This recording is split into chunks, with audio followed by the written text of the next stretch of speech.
마태복음 5장 6절 말씀입니다.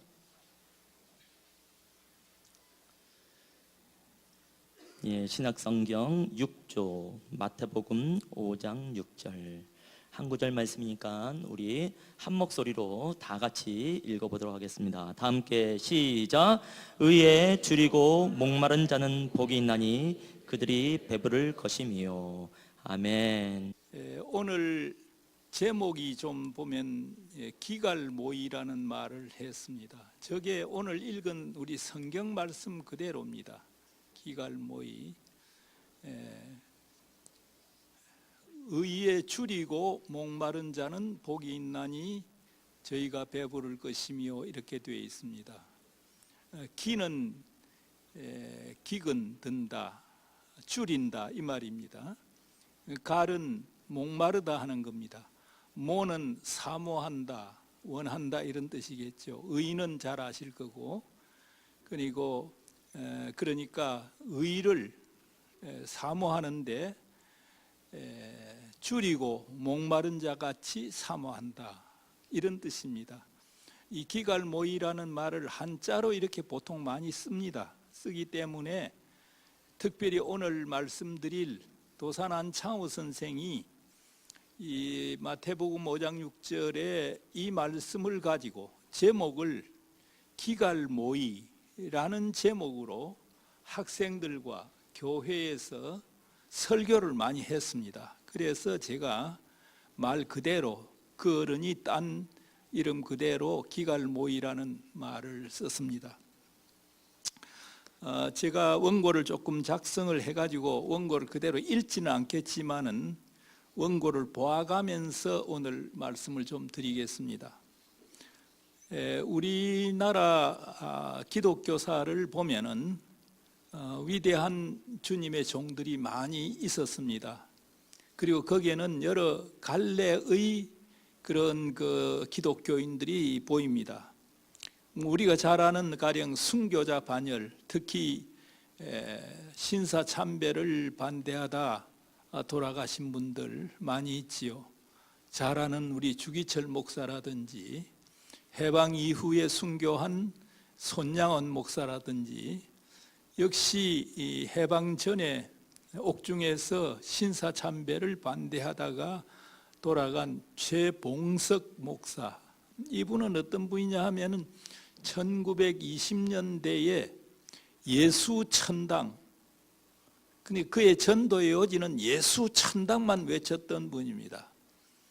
그런 분이 뒷날 신사참배를 반대하다가 옥중에서 돌아갔습니다. 이분의 별명이 뭐냐면 권능이었어요. 그래서 최권능 목사라고 했습니다. 영어로도 이걸 표기를 했는데 KWOLLUNG 이렇게 써놨어요. 권능. 그리고는 권능 해가지고 영어권에 있는 사람들이 그 뜻을 모르니까 그 영어로 써놨습니다. 파워, 힘, 능력이라고 이렇게 써놨습니다. 그런 분들도 역시 순교를 했습니다. 순교자 반열에 들은 사람들이 있는가 하면은 또 농촌 또는 의료 방면에 유명한 분들로서는 우리가 일가 김용기 선생이라든지 성산 장기려 박사, 참 다 성자들입니다. 이런 분들이 있지요. 또 여성운동가로서는 이 신문의 상록수에 나오는 최용신이라고 하는 사람, 원래 이름은 최용신이죠. 그리고 정신학교 교사로도 있었으면서 3.1운동에 앞장서서 활동한 김마리아 선생 같은 분들, 이런 분들이 또 있습니다. 그리고 사회운동가로서 또는 사회민족운동가로서 우리나라에 참 위대한 기독교인들이 많이 있었습니다. 우리가 잘 아는 해금 일사 사건으로 유명했던 이준 선생, 이분은 저 연동교회, 서울에 가면 연동교회가 있습니다. 종로 5가에 지금도 큰 교회죠. 거기에 교인이었습니다. 또 이동휘 선생이라고 하는 분이 있습니다. 이동휘 선생, 이분은 함경도 출신으로서 구한국 군대를 했습니다. 군인으로서 지금 같으면 소령급까지 올라가서 강화 수비대 대장을 했습니다. 그때 예수를 믿고 그분은 전도에 열심히 나가서 학교도 많이 세우고 교회도 많이 세운 그런 분입니다. 일제가 한국을 강점하게 되자 그는 연해주 쪽으로 참 망명을 해가지고 거기에서도 독립운동을 많이 하고 뒤에 대한민국 임시정부가 서자 국무총리까지 지난 그런 분입니다. 그러나 그 뒤에 조선공산당을 그분이 또 창설을 했습니다. 그런 특이한 이력을 가진 분도 있습니다.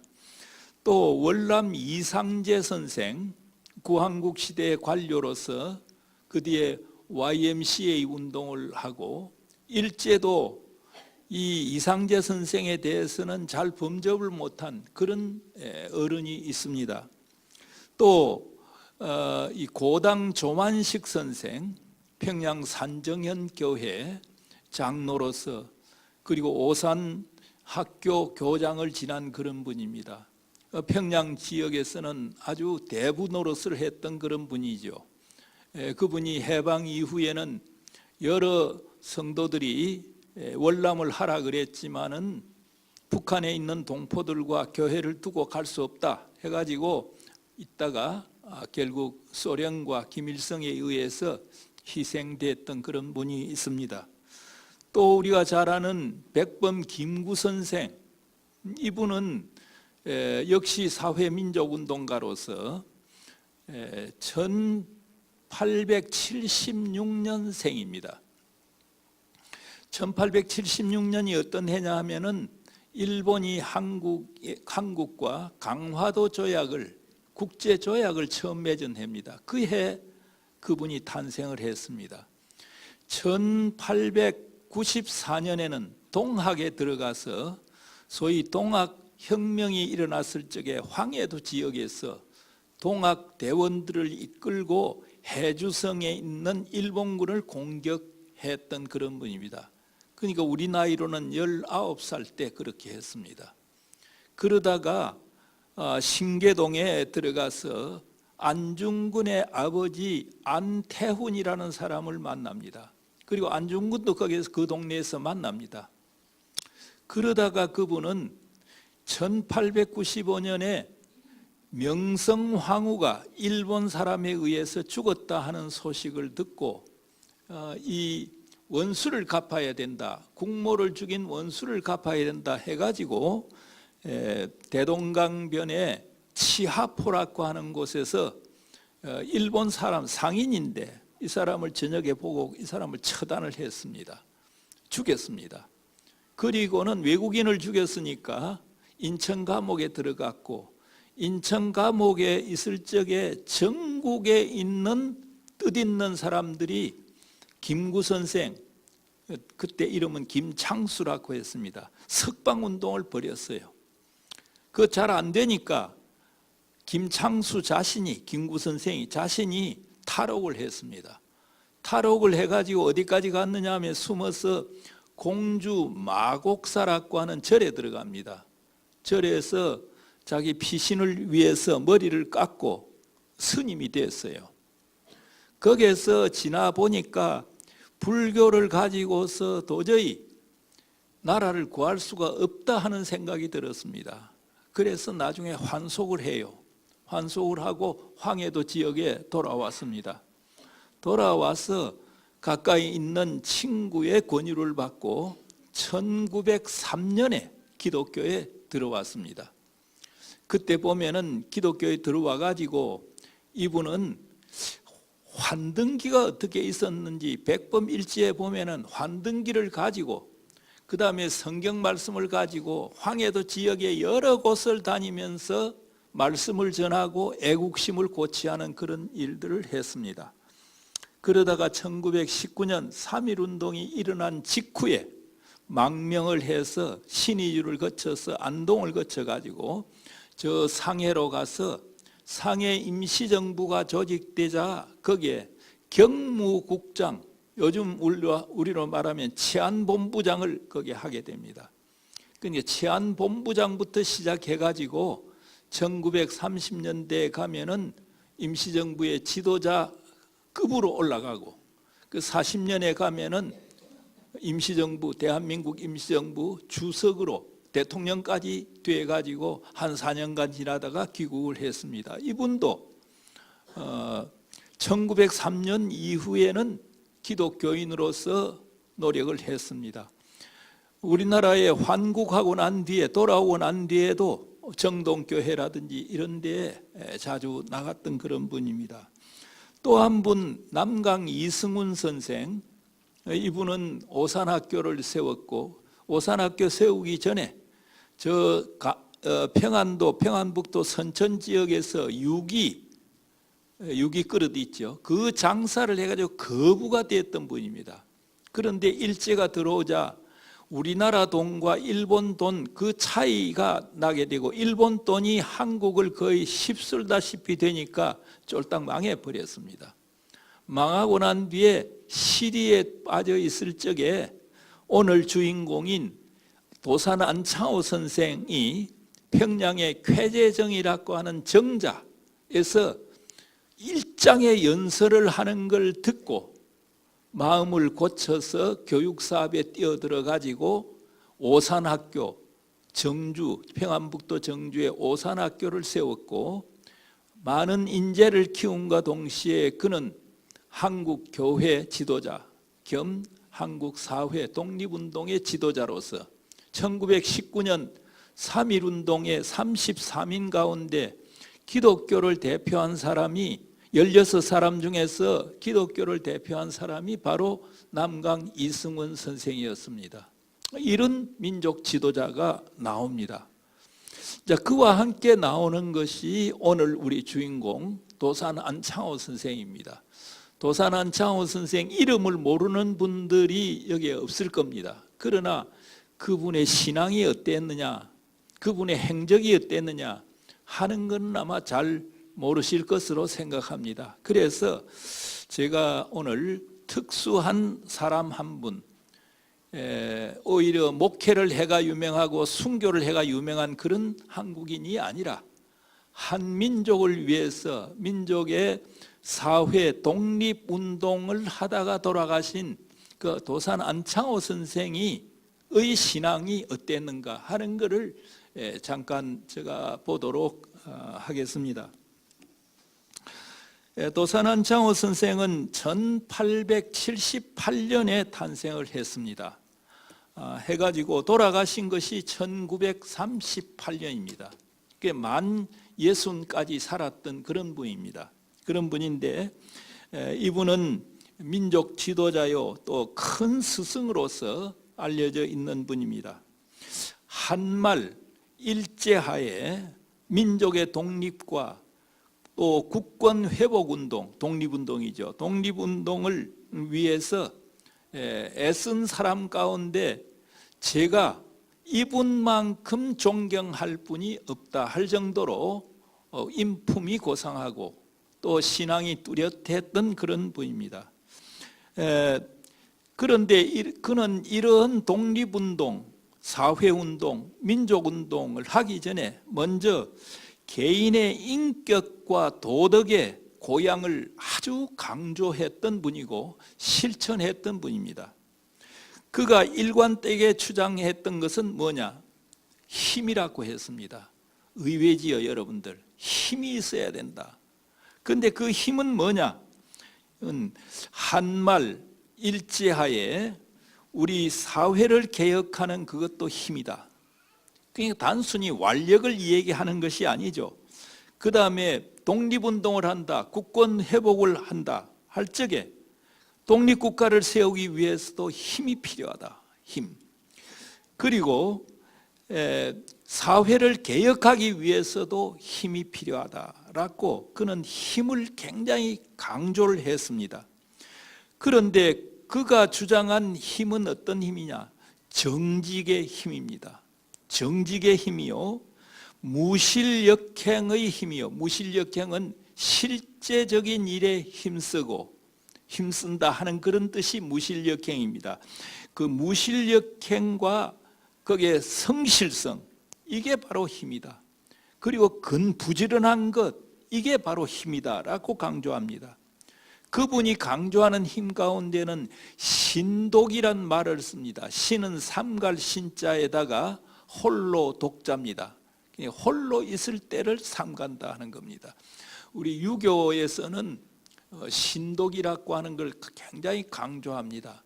혹시 여러분들께서 도산서원 퇴계 이황 선생이 세운 도산 서원 같은 데 가보면 거기에 뭘 찍어 가지고 파는 그런 붓글씨 같은 게 있는데 거기에 신독이란 말을 많이 썼습니다. 신독. 우리는 하나님 앞에서 늘 있기 때문에 혼자 있을 때나 여러 사람이 있을 때나 다 삼간다 이렇게 생각하지만은 사실 신앙이 좋은 사람일수록 사회생활 어떤 대중 속에 있을 때보다는 혼자 있을 때 더 삼가고 더 조심하는 것이 필요합니다. 사실 혼자 있을 때에 아무도 보지 않을 때에 정말 자기를 삼갈 수 있는 이런 사람이 하나님 앞에서 정말 온전하게 되는 사람이라고 할 수 있죠. 그래서 이 신독과 절제의 힘이 필요하다. 그리고 단결과 조직의 힘이 필요하다. 그리고 거짓말을 하지 않는 그런 정직의 힘이 필요하다. 그가 말하는 힘은 이런 것입니다.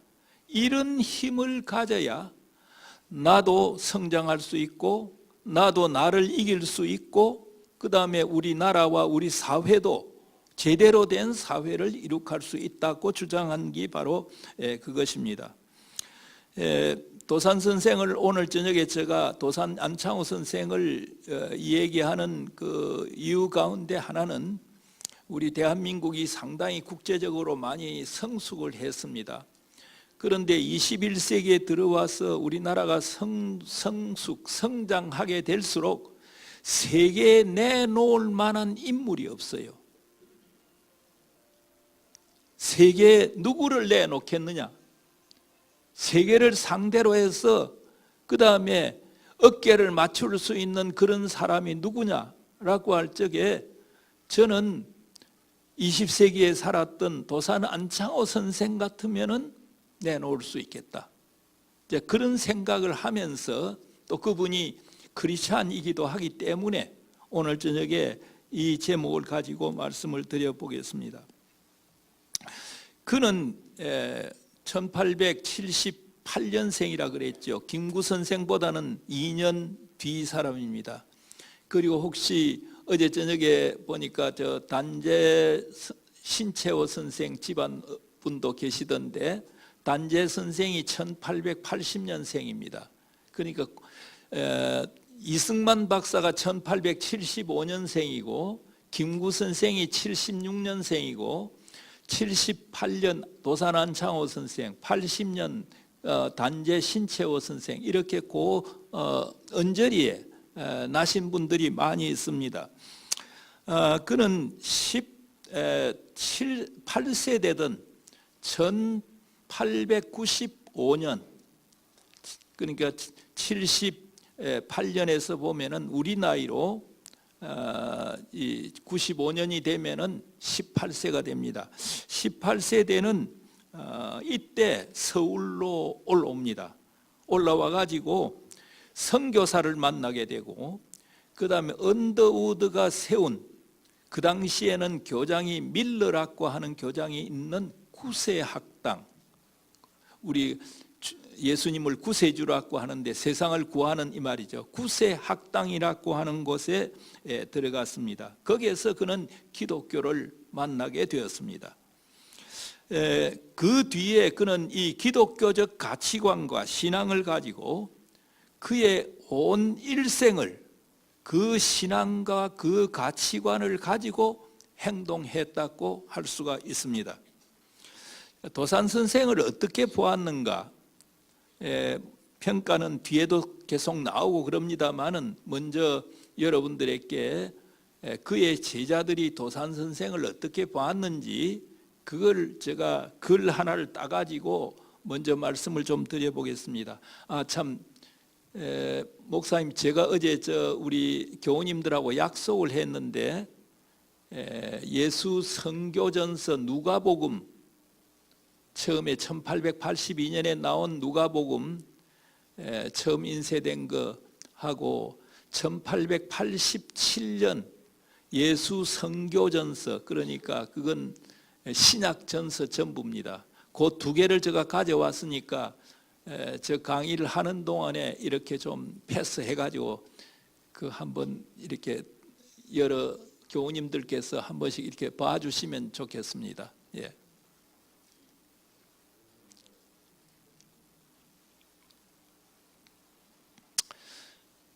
도산 선생을 평가한 분 가운데서 전영택 목사라고 하는 분이 있습니다. 이분은 문인으로서도 유명했습니다. 1920년대 우리 문학사를 공부하면 전영택이라고 하는 이름이 나옵니다. 목사이면서 문인으로서 글을 잘 쓴 분입니다.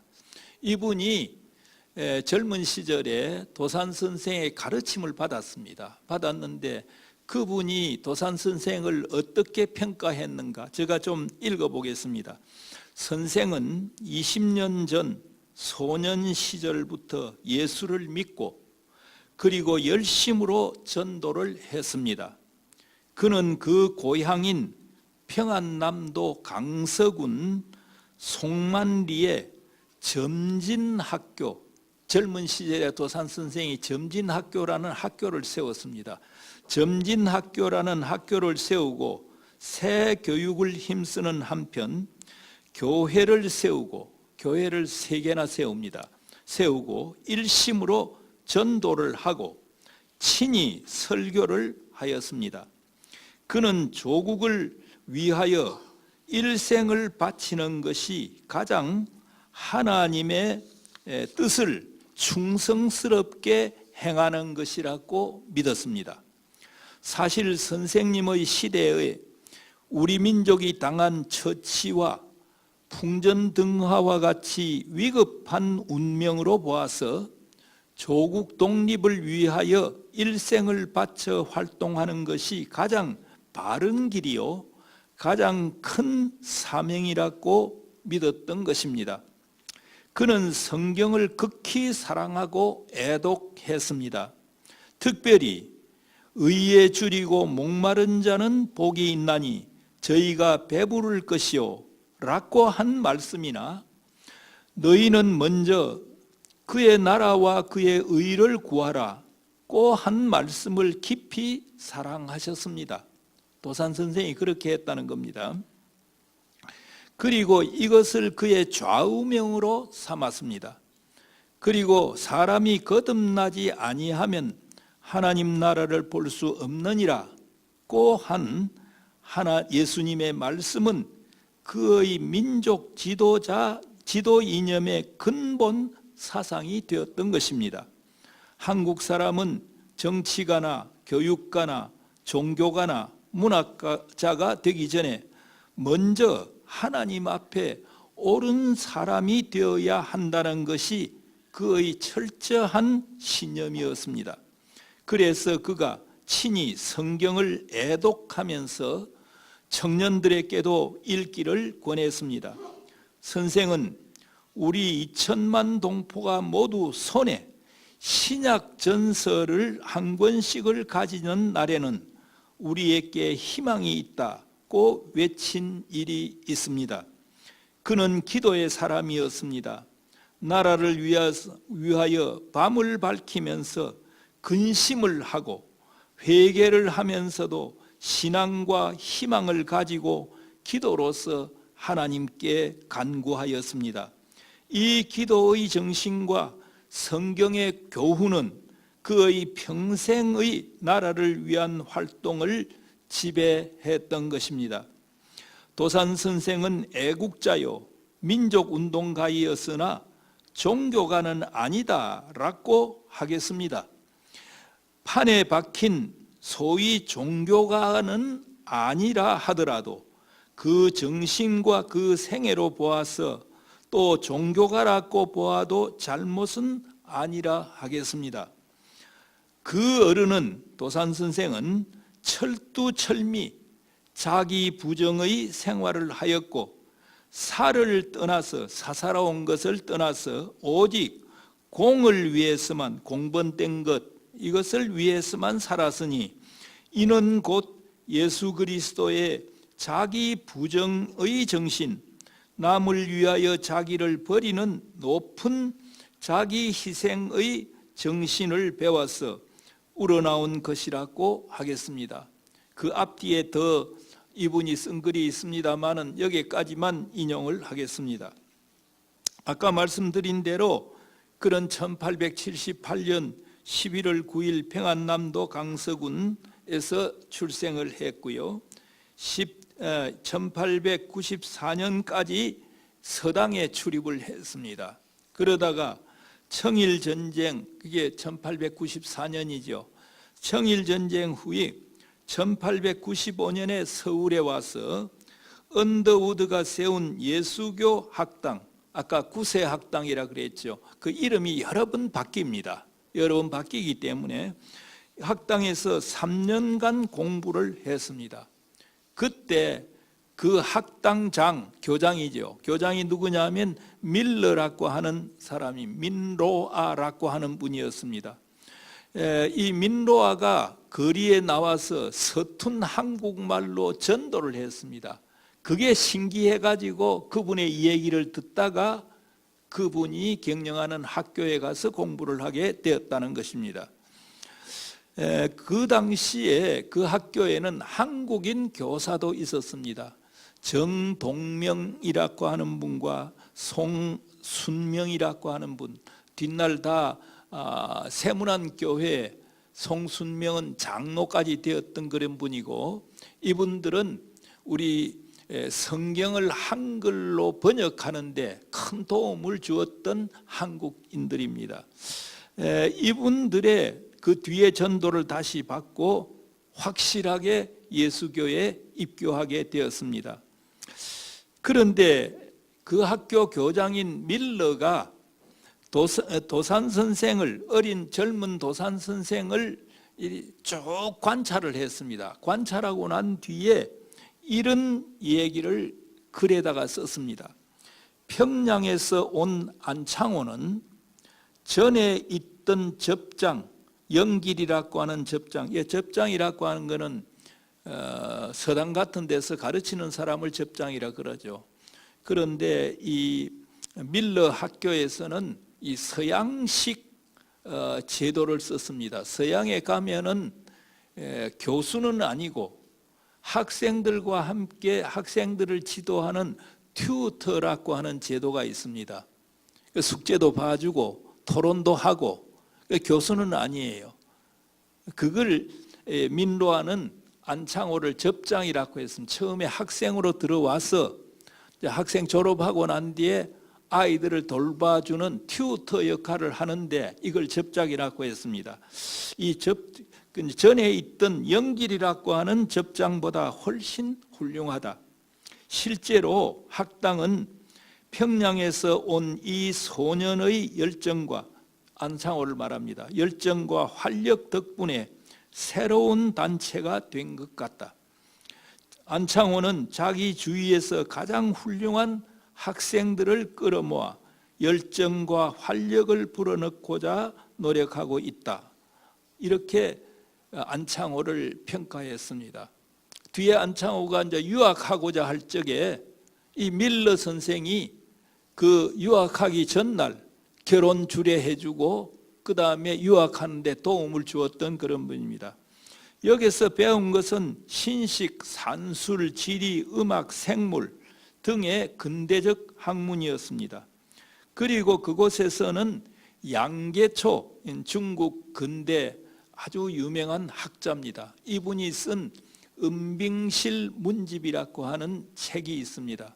한문으로 되어 있는데 우리도 대학에서 이 한국 근대사 공부를 하면서 이 양계초의 은밍실 문집이라고 하는 것을 여러 번 읽었습니다. 이때 양계초의 은밍실 문집 등도 그 학당에서는 읽었다고 공부했다고 되어 있습니다.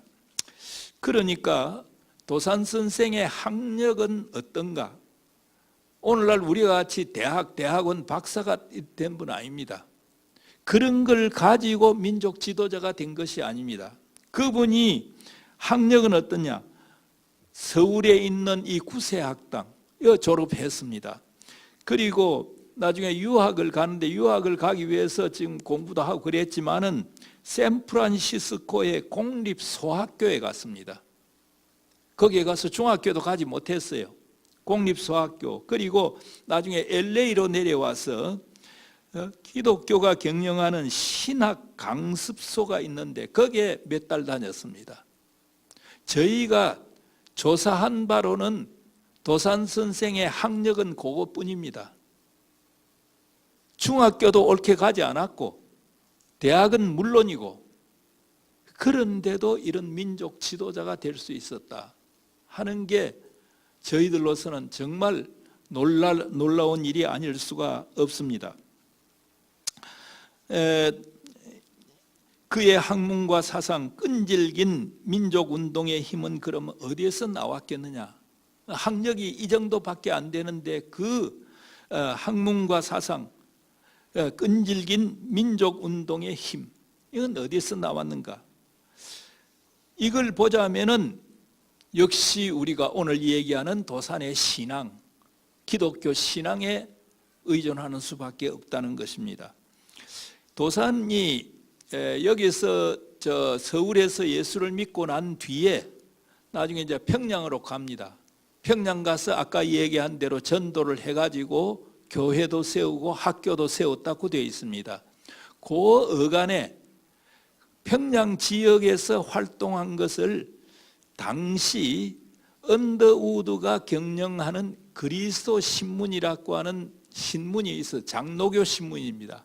요거는 1897년 4월 1일부터 간행된 겁니다. 거기에 보면은 이 안창호에 관한 기록이 나옵니다. 기사가 나옵니다. 그거 좀 읽어드리겠습니다. 평양 보통문 안에 사는 이영은이라고 하는 사람이, 이영은은 뒤에 장로 후보까지 올랐던 사람입니다. 이영은 신문국의 신문사에 말입니다. 신문사에 편지를, 그러니까 서울에 있는 신문사에 편지하기를 평양 남촌 도롱섬에 사는 이석관이라 하는 사람이 있는데 이 사람은 본래 집은 가난하나 한문을 힘써 공부한 선비라 칭하는 그런 사람인데 여러 번 예수교 전도하는 말을 들었지만은 종시 믿지 아니했다. 이석관이라는 사람이 전도를 몇 번 해도 믿지 않았다는 겁니다. 그렇더니 서울 정동학당에서 공부하는, 그러니까 정동학당은 아까 구세학당이 정동에 있었습니다. 지금 서울 정동 있죠. 거기에 구세학당이 원래 거기에 있어요. 공부하는 안창호라고 하는 사람이 재작년에 이 평양으로 와서 이석관이라는 사람을 찾아보고 자기가 전에 이제 신앙 고백입니다. 안창호의 신앙 고백입니다. 자기가 전에 행하던 바 모든 일이 죄로 말미암아 죽을 수밖에는 없던 사세 형편을 그 다음에 낱낱이 말하며 이석관이라는 사람 앞에서 얘기하고 그 다음에 눈물을 흘리고 예수의 십자가의 보혈을 흘리사 세상 사람의 죄를 대속하여 주신 말씀을 자세히 전파하며 진심으로 권하니, 누구에게 권했습니까? 이석관이라는 사람에게 권했습니다. 권하니 이석관이가 그 권하는 말을 듣다가 마음에 자연 성령의 감화함을 얻어 제 죄를 회개하고 여러 사람을 진심으로 권하며 회당을 설치하고 여러 곳으로 다니며 전도하는데, 이 사람이 이제 예배당까지 만들어 놓고 전도하는 사람이 되었습니다.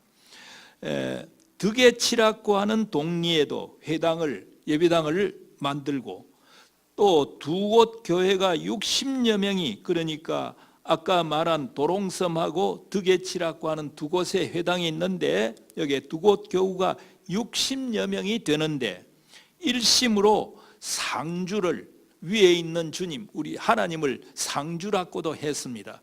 상주를 공경하며 예수의 참빛을 증거하니 이런 기쁜 소문을 여러 교우로 알게 하나니 그리스도 신문에 기재하기를 바라노라 하였다 해서 이 신문에다가 이 글을 쓴다. 여기서 중요한 것은 뭡니까? 안창호가 신앙 고백을 분명하게 했다는 겁니다. 어떻게 했습니까? 자기가 전에 행하던 바 모든 일이 죄로 말미암아 죽을 수밖에는 없다. 그런 형편을 쭉 얘기하고 낱낱이 말하고 눈물을 흘리고 예수의 십자의 보혈로, 예수가 십자가에서 보혈을 흘리사 세상 사람의 죄를 대속하여 주신 말씀을 얘기를 했다라고 되어 있습니다. 이 자료를 우리가 발견하기 전에는 도산 안창호 선생이 정말 신앙 고백을 한 사람인가, 예수를 믿는 사람인가, 그냥 예수 믿는 한 지식인인가, 이런 정도로 우리가 생각을 했습니다. 그러나 이 자료를 보고 난 뒤에 그의 회개가 철저할 뿐만 아니라 그가 신앙 고백을 분명하게 했다 하는 것을 알게 되었습니다. 그 뒤에 그는 그 지역에서 김현진, 필대은이라는 사람은 도산 안창호 선생에게 세계 사상이라든지 여러 가지를 잘 얘기해 준 그런 분입니다. 그가 예수를 이렇게 믿고 난 뒤에 뒷날 흥사단을 조직한다든지 할 때 이 성경에 있는 기독교의 사상을 그런 단체에 집어넣어 가지고 활용을 했습니다. 도산 안창호 선생이 그렇게 했습니다. 그걸 보면 흥사단을 창립하고 규칙을 정할 때 문답식이라든지 입단식, 혹시 여기 흥사단원이 계신지 모르겠습니다만은 흥사단에 들어가려면은 이 문답식 그리고 입단식, 서약하는 거, 이거 아주 철저합니다. 이광수 선생이 쓴 도산 안창호라고 하는 그 전기가 있습니다. 전기 보면 그게 한 40-50페이지가 문답례에 관한 거, 한 사람을 문답을 하는데 그게 한 40-50페이지로 물어요. 그 어떻게 이광수가 그걸 썼을까라고 생각해 보니까 다른 자료가 없습니다. 아마 이광수가 흥사단에 입단할 적에 도산 선생이 묻고 자신이 대답한 거, 이걸 거기에다가 다 쓴 것 같아요. 아주 철저하게 묻고 있습니다. 또 거기에는 성경의 기초한 질문들이 굉장히 많습니다. 자, 이런 것을 그러니까 행하게 하고, 모일 때에 흥사단원들이 모이면 노래를 부릅니다. 부르도록 한 것, 이런 것 등은 기독교의 의식에서 본뜬 것이 분명하다는 것입니다.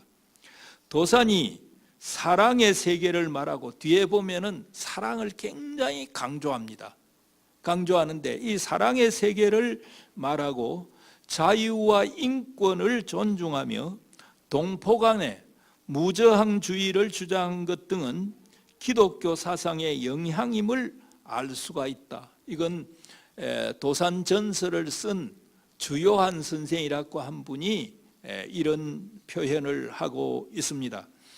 아까 도산 선생이 그 교회를 세웠다고 그랬는데 강서군 탄포리라고 하는 곳에 탄포리 교회를 세웠습니다. 이 탄포리 교회 교인들은 그 뒤에 월남을 해가지고 저 정릉 그쪽에 가면 탄포리 교회가 있습니다. 그때 그분들이 내려와 가지고 거기다가 탄포리 교회를 세운 게 있습니다. 지금은 이제 살아계신 분들이 별로 없습니다만은 그 밖에도 청살리 교회, 이로도 교회, 송호리 교회, 제가 아까 세 개라고 했는데 여기 보니까 네 교회를 도산 선생이 세웠습니다. 그리고 점진학교라고 하는 학교를 세웠습니다. 뒤에 미국 갔다가 다시 1907년에 돌아와서는 대성학교라고 하는 학교를 또 세웠습니다. 그는 그 즈음에 아직 미국 가기 전입니다. 독립협회 활동을 했습니다. 독립협회는 1896년부터 활동하기 시작했습니다. 그 독립협회에 들어가서 이 웅병가로서 도산 선생이 날리게 됩니다. 제가 아까 말씀드렸죠. 평양에 쾌재정이라고 하는 정자가 있는데 그 정자에서 웅변을 할 적에 당시 거부로서 완전히 망한 남강 이승훈 선생이 그 웅변을 듣고 눈물을 흘리고 그 다음에 다시 각오를 해가지고 오산학교를 정주 오산학교를 세웠다는 얘기를 했습니다. 하여튼 이 도산 선생은 그 웅변이 너무 좀 표현을 야하게 하면은 능수능란했다는 겁니다. 그래서 좌중을 그냥 웃기고 울리고 맘대로 했다는 거예요. 그 정도로 표현력이 아주 좋았고 언변이 굉장히 뛰어난 분입니다.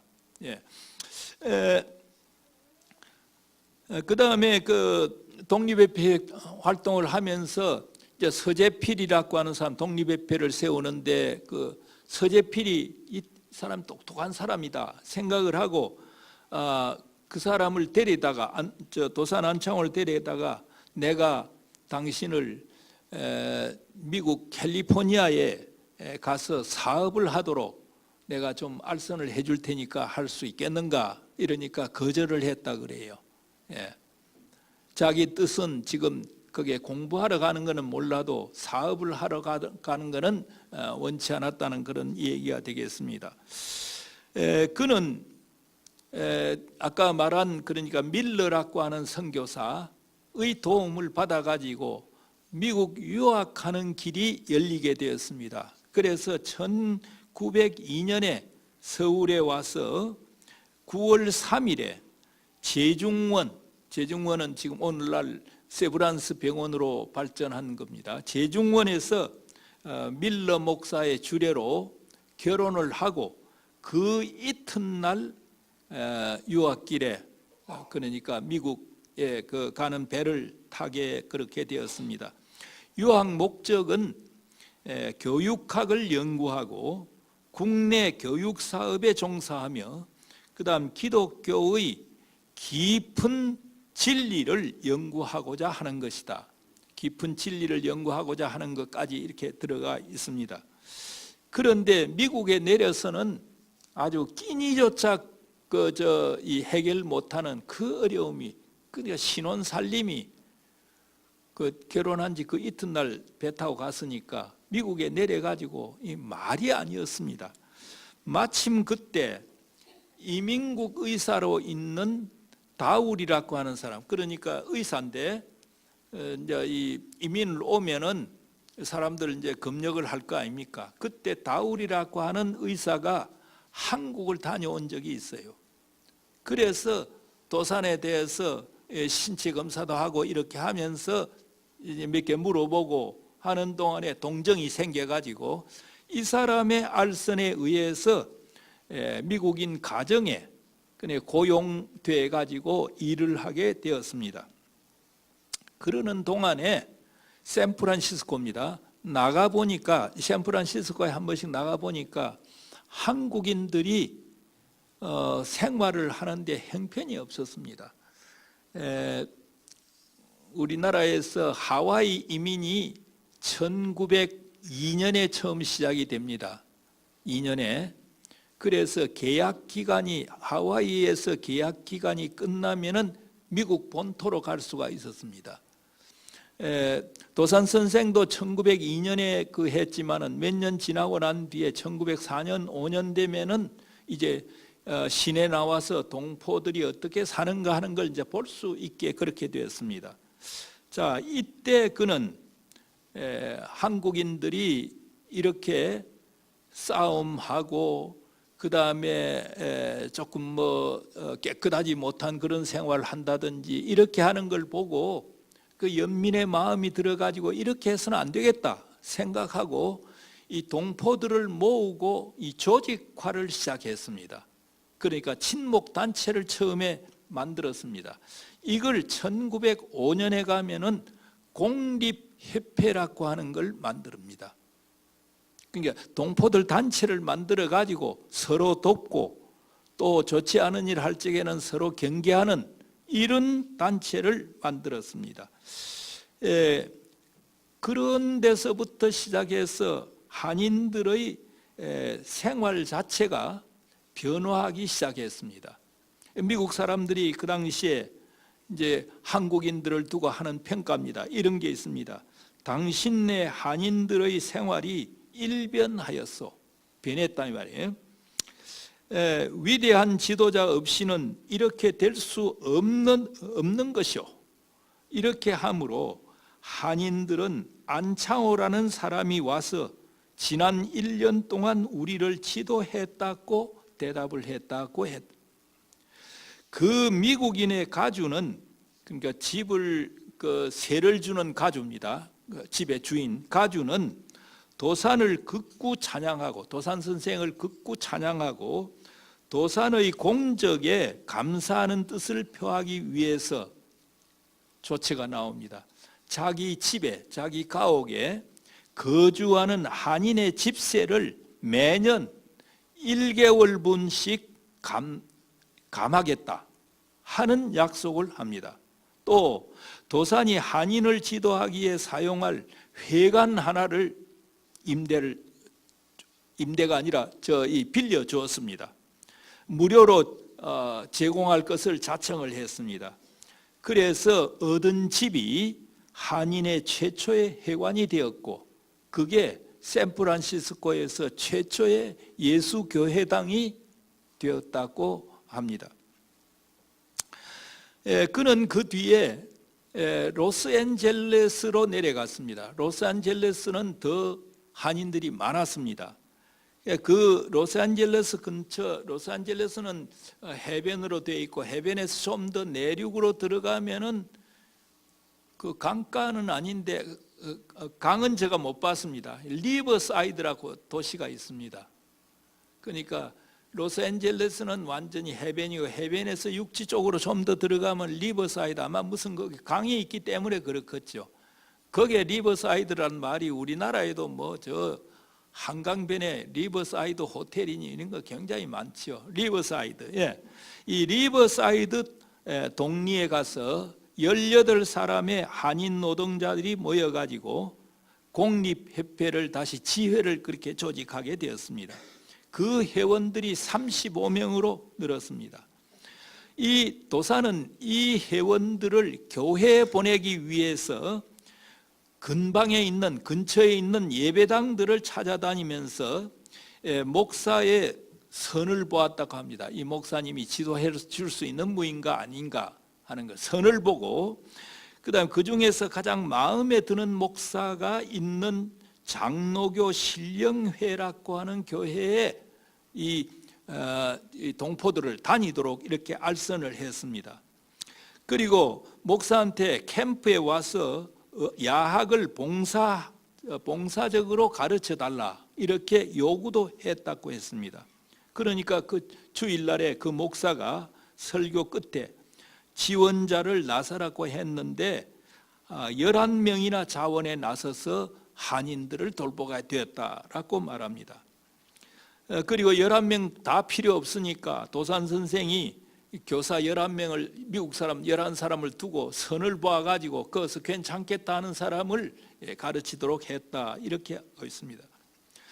그럴 무렵에 그가 남긴 중요한 이 당부가 있습니다. 어록에 나오는 건데요. 미국의 과수원에서 귤 한 개를 정성껏 따는 것이 나라를 위하는 것이다 라는 말입니다.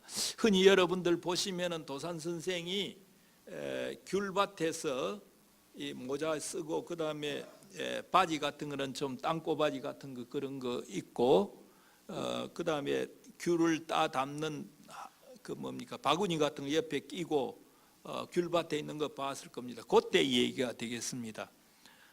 이건 도산 선생을 이야기할 적에 굉장히 자주 이야기하는 겁니다.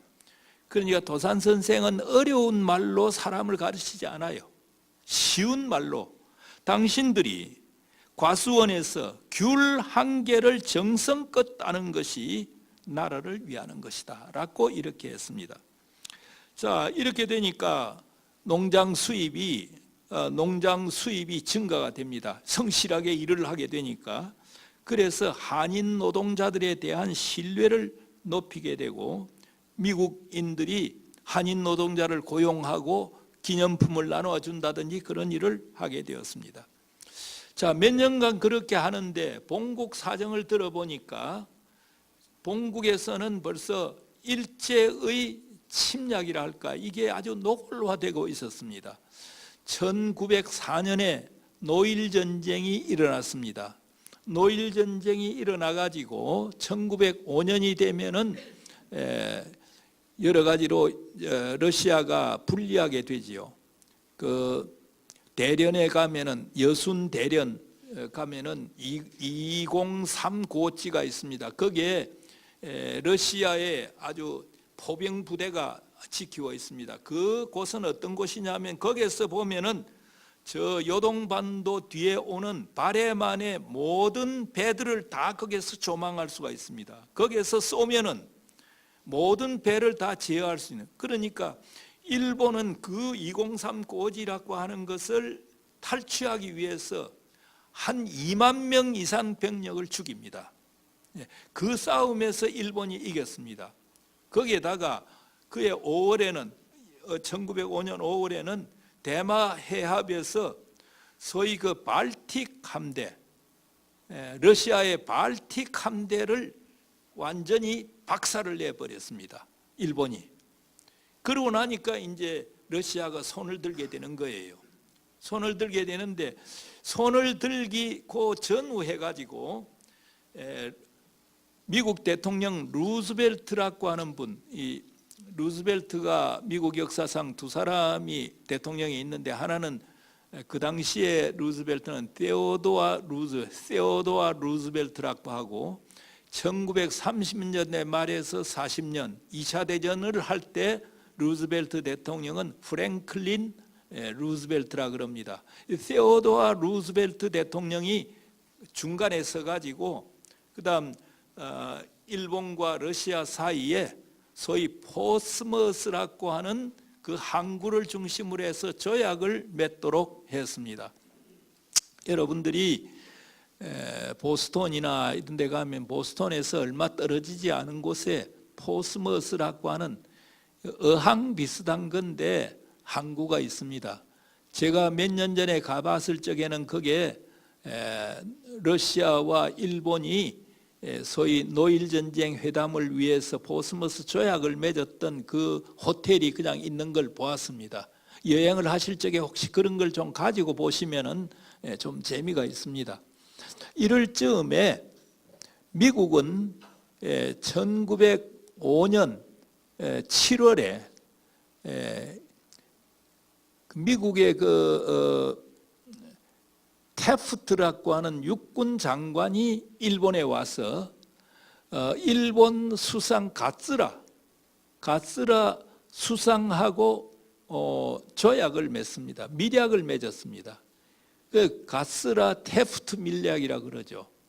그게 뭐냐 하면은 그게 이제 그때는 알려지지 않았고 1920년 이후에 그게 알려졌는데 그 내용은 뭐냐 하면은 일본은 미국이 필리핀을 먹는 데 대해서 관여하지 않겠다.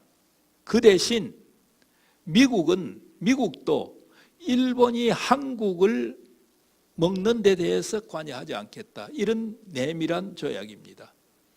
8월 달에 가서는 일본과 영국 사이에 제2차 한일 협약을 맺습니다. 그 한일 협약에서도 일본이 한국을 먹는 데 대해서 용인하는 그런 협약을 맺었습니다. 9월에 가서는 아까 말한 포스머스 조약을 맺습니다. 그 조약은 러시아와 일본 사이에 맺어지니까, 그러니까 러시아는 한반도와 그리고 만주 지역에 자기들이 갖고 있던 권리를 포기하고 일본에 넘기는 내용이었습니다. 자, 그러면 그게 어떻게 됩니까? 자, 이 1905년 9월 이때가 되면은 일본은 미국과 영국과 러시아 승인을 다, 한국을 먹는 데 대해서 승인을 다 받은 겁니다. 그 전에 10년 전에는 청나라 1894년 청일전쟁을 통해서 청나라로부터도 뭡니까? 승인을 다 받은 겁니다. 그런 조건 위에서, 그런 환경 위에서 1905년 11월 17일 저녁에 이등방문이 강제로 뭡니까? 우리의 외교권을 빼앗는 조약 맺은 것도 아니에요. 강제로 그냥 해가지고 일국의 외교권을 넘겨준다고 하면은 그건 단순히 사인하는 걸로 되는 게 아니고 비준이 필요합니다. 비준. 국회가 있으면 국회의 동의를 얻어야 되는 거고, 당시에 우리나라 국회가 없었으니까 황제의 사인이 필요합니다. 황제가 서명하고 난 뒤에 그게 조약으로서 효력을 발생할 수 있는데 일본은 그거 하지 않고 그냥 무대뽀로 그걸로 밀고 나가버렸습니다. 자, 그런 환경입니다. 이걸 그러니까 도산이 미국에서 다 듣습니다. 이 나라가 큰일 났다. 그래서 1907년에 한국에 나옵니다. 나와서 어떻게 몸부림을 쳐봅니다. 그 가운데 하나가 당시에 상동교회, 지금은 상동교회가 그렇게 힘을 못 쓰고 있지만 남대문에서 여러분들이 한국은행 쪽으로 가다가 한 100m 정도 가다 남대문 시장이 나오죠. 남대문 시장 오른쪽에 지금 한 10층인가 9층인가 되는 큰 건물이 있습니다. 건물인데 그게 지금 상동교회, 그게 7층, 8층을 상동교회가 사용합니다. 원래는 길에서부터 좀 떨어져 들어와 있었는데 길을 넓히는 바람에 거기에 상동교회가 건물을 지어가지고 밑에 거는 임대하고 그렇게 지나고, 거기가 우리나라 개화기에 독립운동, 민족운동의 중심지처럼 활동을 했습니다. 그래서 도산 선생은 와서 그 상동교회 전덕기 목사라고 하는 분, 이분을 중심으로 하고, 그 다음에 중요한 멤버들을 양기탁이라고 하는 당시 매일신보 사장, 이런 사람들하고 협력해가지고 신민회라고 하는 그런 비밀 독립운동 단체를 만들었습니다. 그러니까 신민회에 가입한 사람들은 옆에 사람이 누가 들어가 있는지 몰라요. 점조직으로 되어 있습니다. 그래서 신민회 회원이 지금 몇백 명이다, 이렇게 하는 것도 그 사실 잘 모르고 있습니다. 나중에 백오인 사건이 일어났을 적에 신민회 멤버들이 많이 걸렸습니다. 그래서 몇 명 정도가 되지 않는가 이렇게 보고 있는데, 여하튼 이 신민회를 세운다든지, 그 다음 평양에 마산 도자기 회사를 만들어서 재정적인 뒷받침을 한다든지, 그리고 태극서관이라고 하는 서점을 만들어 가지고 활용한다든지, 아까 얘기한 대성학교를 세워가지고 독립운동가들을 양성한다든지, 이런 일들을 도산이 돌아와서 했습니다. 그러니까 그전에는 이런 조직가가 없으니까 이 힘을 모을 생각들을 못하고 있었는데, 도산이 1907년 도산 안창호 선생이 와가지고 이런 뜻있는 분들을 연결을 시키고 조직을 하고 그 다음에 항일운동을 하도록 이렇게 만들었습니다. 대성학교를 세우고 난 뒤는 거기에 유명한 강사들을 많이 모셨습니다. 아까 말한 그 상동교회 전덕기 목사 같은 분, 여러분들 전덕기 목사에 관해서 작년에 아주 중요한 전기가 나왔습니다. 감리교 신학대학의 이덕주 교수가 그 오랜 동안 자료를 찾아가지고 그분의 삶에 대해서 쓴 것이 있으니까 뜻인 분들은 그런 책들을 좀 보았으면 좋겠습니다. 이 전덕기 목사를 비롯해서 계일 목사, 기일 목사라 그러죠. 우리나라에 영한 사전도 만들고 그리고 철로 역정이라고 하는 필그림스 프로그레스라고 하는 그 영문 소설을 우리나라 말로 철로 역정이라고 번역한, 그리고 우리나라의 구운몽이라고 하는 서포 김만중이 쓴 구운몽이라고 하는 한문 소설입니다. 그거를 영어로 번역한 일, 그리고 저게 아까 말한 연동교회를 세운 그런 분입니다. 이런 분들이 우리 국학의 연구를 많이 한 분인데, 이런 분들을 평양에 모셔다가 설교를 시킨다든지, 그 다음에 카나다 선교부에 있는 푸트라고 하는 선교사를 모셔서 학생들에게 강론을 하도록 한다든지 하는 얘기를 했습니다. 이때 도산 선생이 성경 말씀을 가지고 설교를 많이 했는데 제일 많이 한 것이 오늘 기갈 모이라고 하는 의사모하기를 굶주리고 목마른 자같이 하는 자, 기갈 모이라고 하는 이 제목을 가지고 그는 설교를 많이 했습니다. 아까 말한 저 소설가 전영택 선생의 말을 빌어본다면은, 선생님께서는 가끔 바이블이라고 해서 성경을 바이블 말씀으로 가르치셨습니다. 의에 줄이고 목마른 자는 복이 있나니 저희가 배부를 것이요 한 말씀을 가지고 가르치시던 일이 기억이 납니다. 옳은 일에 가령 말하면 약자가 억울한 일을 당할 때에 그것을 돕고 구하려고 간절한 마음으로 용기 있게 나서야 한다는 그런 말입니다. 옳은 일에 나설 인심과 용기가 없는 자는 사나이라고 할 수 없소. 우리는 비겁한 남자가 되어서는 안 됩니다. 이렇게 강조를 했다는 것입니다. 그리고 이때 역시 민족 문제를 두고 열심히 기도했습니다. 그러나 1910년이 되자 도산도 어쩔 수가 없었습니다.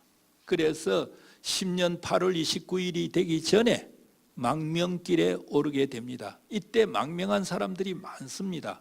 망명길에 있는 사람들 얘기가 이때 보면 자료들이 더러더러 보이고 있습니다. 4월 중순경에 그는 중국 위회위, 그러니까 산동반도에 있는 위회위라고 하는 곳이 있습니다. 이곳을 향해서 출발해 가지고 천진과 북경을 거쳐 그 다음에 청도, 산동반도 안쪽에 있는 청도에 도달했습니다. 그리고 그때 망명한 많은 사람들, 한국에서 망명한 많은 사람들을 모아서 소위 청도회담이라고 하는 걸 합니다. 이 청도회담이 우리 독립운동사에서는 굉장히 중요합니다.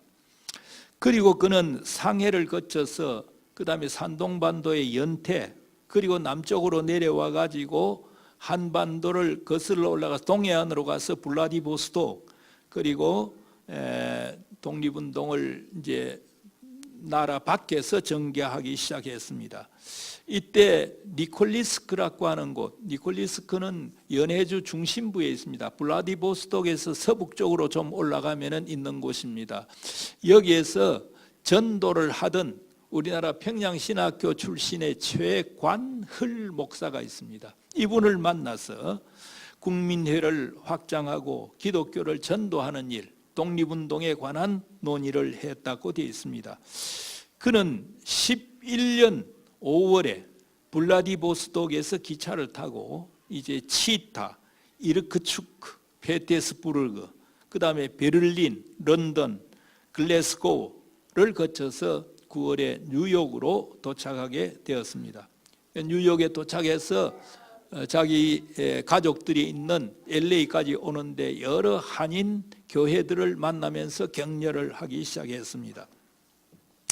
이때 그는 교회들을 다니면서 격려하면서 나라가 망해가는 이런 상황이지만은 한국 교회가 그래도 살아서 움직이고 있다 하는 희망의 메시지를 이 교민들에게 많이 주었습니다. 시간이 너무 많이 갔기 때문에 너무 많이 지나고 있기 때문에 중간에 좀 생략을 하고 제가 좀 해야 되겠습니다.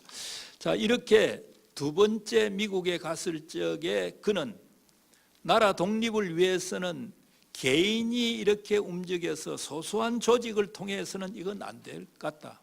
그래서 그는 대한인 국민 11년에 가서 대한인 국민회라고 하는 거, 이 대한인 국민회는 1909년에 자기가 미국에서 나오고 난 뒤에 조직이 되었습니다. 조직이 되었는데 11년에 가서 대한인 국민회 중앙총회라고 하는 걸 만들었습니다.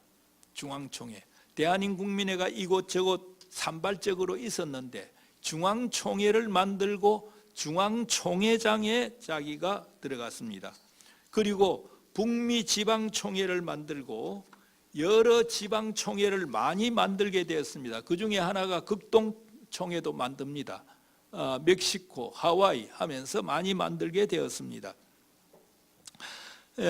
이때 그가 한 일 가운데서 또 하나가 흥사단 조직을 1913년에 합니다.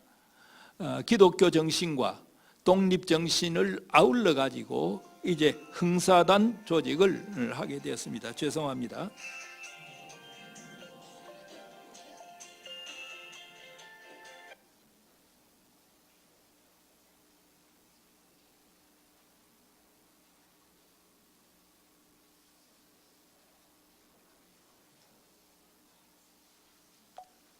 제가 보통 이 소리를 죽여 놓고 있는데 오늘 저 기차 지하철 타고 오면서 소리를 좀 크게 했더니만 지금 한번 저한테는 하루에 뭐 전화 5통 정도 오지 그 이상 오는 것도 없습니다. 그런데 이건 아주 이례적으로 저녁에 지금 이렇게 와서 반갑기도 하고 그렇습니다.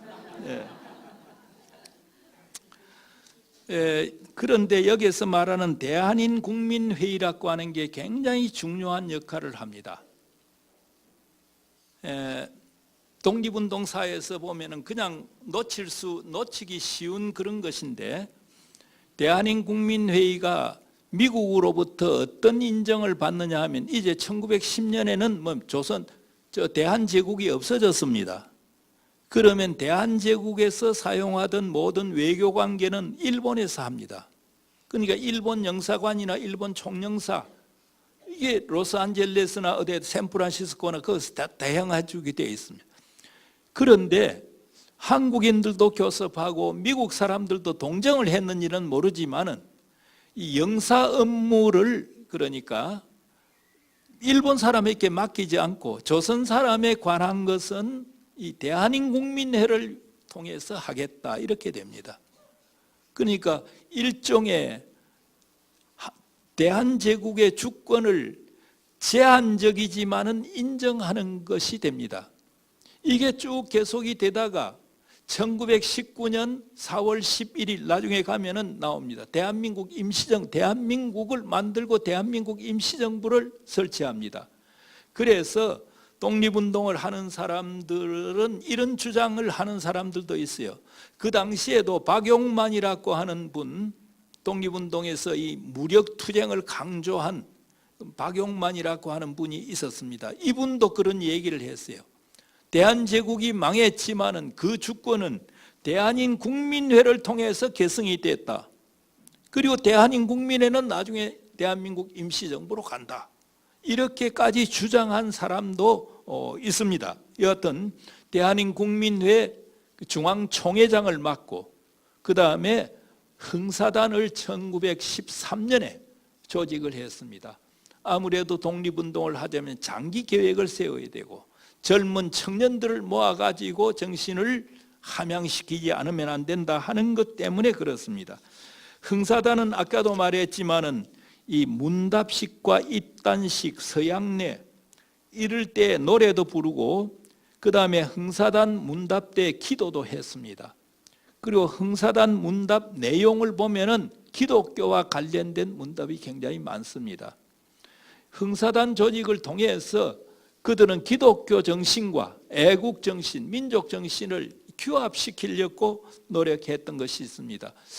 그런데 혹시 여기에 흥사단원들이 계신지 모르겠습니다만은 저는 흥사단에 대해서 1990년대 2000년대 초에 너무 실망한 일들이 좀 있어가지고 흥사단에 대해서 그렇게 좀 이 바로 보지를 못할 그런 처지가 되어 있습니다.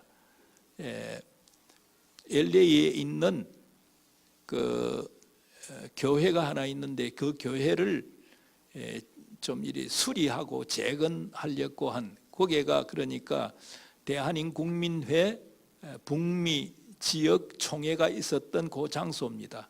하려고 하는데 제가 한 3번 정도 그쪽으로 건너가서 그분들 만나가 교섭하고 했지만은 영 그게 잘 안 됐습니다.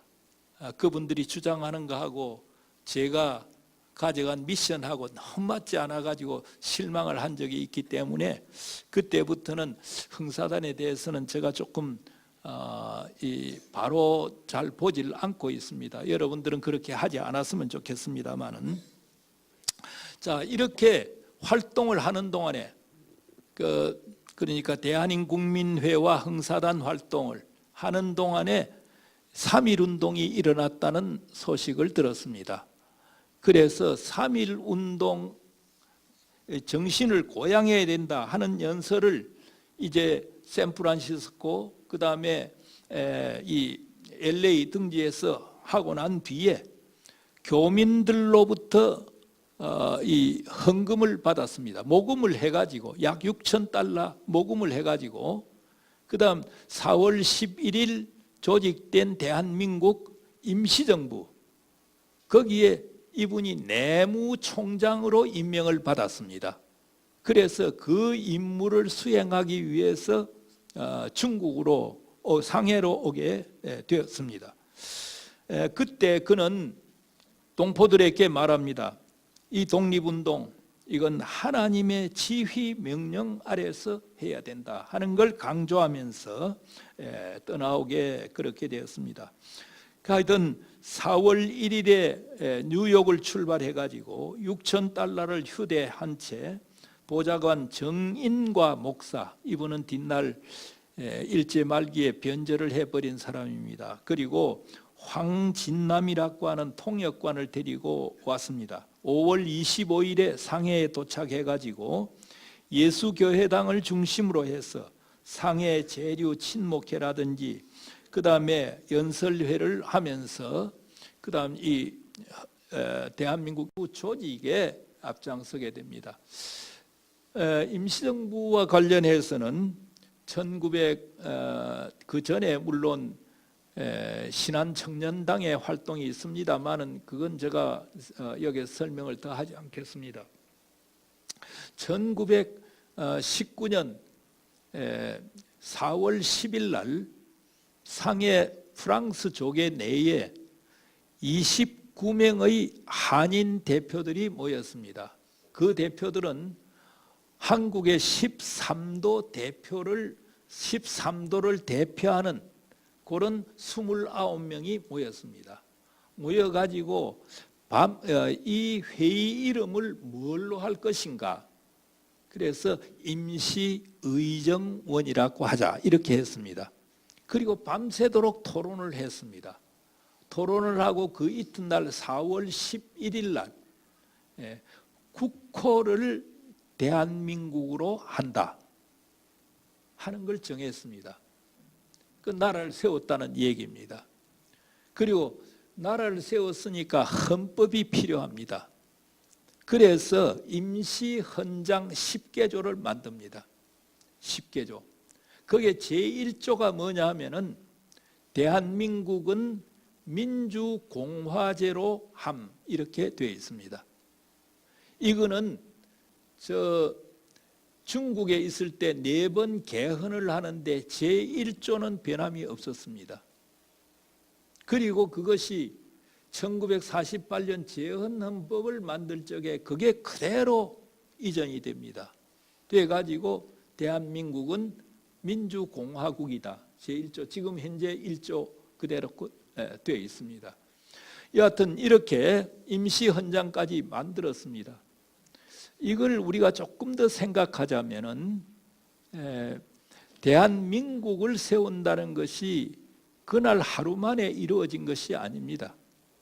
민국 사상, 백성의 나라죠. 이거는 이미 1917년부터 나왔습니다.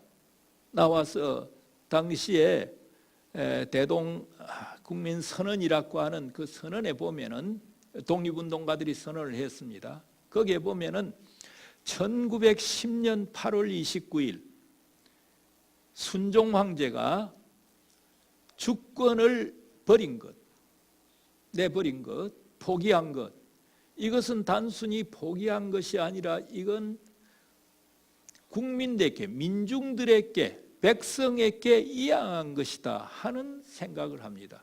왜? 그 주권이라고 하는 것은 다른 나라에 줄 수 없다는 거예요. 황제가 포기했으니까 이건 국민에게 돌려준 것이다. 이렇게 선언을 했습니다. 그런 관점에 서서 이제는 백성에 의한 나라를 세워야 된다는 것이 독립운동계에 상당히 파급이 됩니다. 그래서 망한 나라는 대한제국입니다.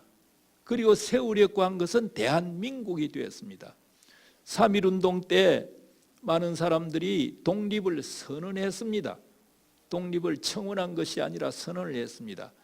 다른 나라도 그렇습니다만 독립을 선언하면 곧 그것이 나라 세우는 걸로 연결이 됩니다. 그래서 당시에 일본인 그 재판관이 33명 민족 대표 재판을 할 적에 묻습니다. 너희가 지금 동했는데 어떤 나라를 세우려고 하느냐? 그때 남강 이승훈 선생, 기독교 대표라 그랬죠. 이런 분들이 우리는 이제 백성이 주인이 되는 나라를 세우려고 한다. 그 사상이 그대로 뭡니까? 4월 10일 대한민국이라고 하는 국호로 나타나고 대한민국 헌장 제1조 대한민국은 민주공화제임라고 하는 거기에 그대로 나타나게 되었습니다.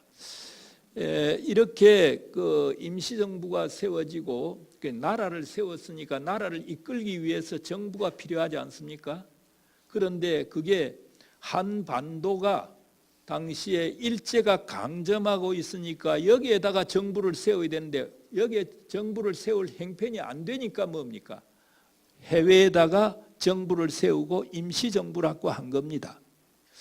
그런데 임시정부 그때 하나만 있은 게 아니라 블라디보스톡, 니콜리스크를 중심으로 해서 연해주 쪽에서도 대한국민의회 정부라고 하는 것이 있었습니다. 서울에서는 2차례에 걸쳐서 해가지고 한성정부라고 하는 걸 세웠습니다. 거의 비밀리에 이루어진 겁니다. 그런데 이 세 정부가 이제 각기 지금 노니까 이거 안 되겠다 해가지고 이걸 하나로 만드는 작업을 누가 하느냐? 바로 도산 안창호 선생이 했습니다. 도산 안창호 선생이 약 5개월 이상 상해에 앉아가지고 저 블라디보스톡이나 연해주에 사람을 보내고 그 다음에 들어오게 하고 한성정부 대표를 오도록 하고 또 보내고 이런 교섭을 통해 가지고 하나의 정부를 만든 것이 9월 11일입니다. 이걸 우리가 임시정부 중에서도 통일임시정부라고 얘기를 합니다. 그냥 임시정부가 아니라 통일정부라고 이렇게 얘기를 합니다. 이때 조금 우리가 조금 설명을 더 한다면 한성정부에서는 그 정부 체제를 뭘로 했느냐 하면 집정관 총재 밑에 장관들을 두는 걸로 했습니다. 집정관 총재. 그리고 상해 임시정부에서는 국무총리를 두고 국무총리 밑에 각 부장관을 두는 걸로 했습니다. 국무총리도 그렇고 집정관 총재로 서울의 한성정부에서 집정관 총재로 추대를 받은 사람이 이승만이었습니다. 이승만은 상해 임시정부의 국무총리보다는 한성정부의 집정관 총재가 더 좋다. 그렇게 해가지고 집정관 총재를 그럼 영어로 뭘로 번역? 이 사람 지금 하와이에 있습니다. 뭘로 번역하느냐? 아예 그냥 네임카드 명함에다가 프레지덴트로 해버렸습니다. 프레지덴트 승만 리 이렇게 해가지고 뿌려댔습니다. 그런데 도산이 지금 하나로 만들려고 하니까 이게 지금 국채부터 문제가 됩니다. 정체부터 문제가 돼요. 이승만은 하와이에서 도산에게 계속 사인을 줍니다. 앞으로 대통령제를 만들어라. 대통령제 만들지 않으면 나는 그게 참여하지 않겠다 하는 식으로 합니다.